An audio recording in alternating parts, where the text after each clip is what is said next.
The response to the CAPS pandemic is now the most expensive international emergency ever. Political leaders around the globe are faced with many impossible dilemmas, including financial. We have two guests today to discuss the bottom line of catastrophic response.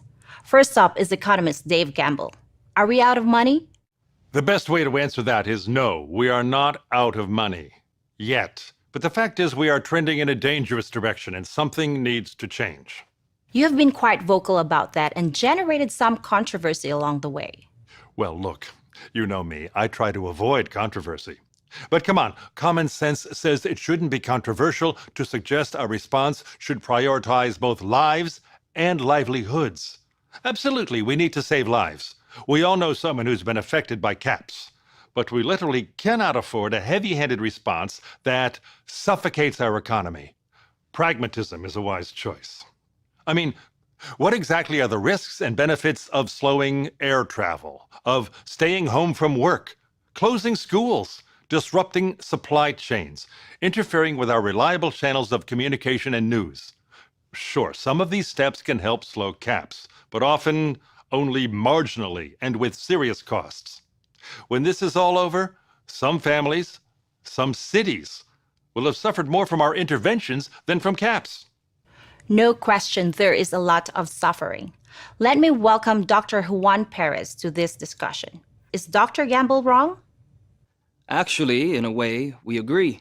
Responders, whether international organizations, governments, or even employers and families, each are weighing risks and benefits. And there is not a one-size-fits-all approach, as there are different appetites for risk. What I will say, in my mind, our response should aim to protect every life we can. Of course it should be. But let's be frank, letting the global economy slow to a halt puts lives at risk.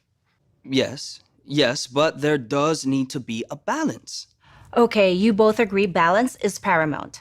Theoretically, that's an easy choice. But leaders are now faced with very real and very tough decisions. Just last week, traditional sources for emergency funding had exceeded their limits.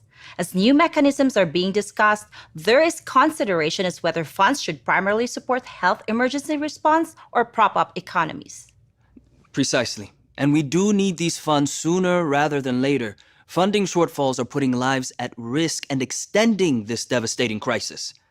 Again, we seem to agree. We cannot shortchange the health response, but I suspect we disagree when I suggest that some of these funds are best used to save jobs and critical industries. National leaders certainly have this on top of their minds during the ongoing debates.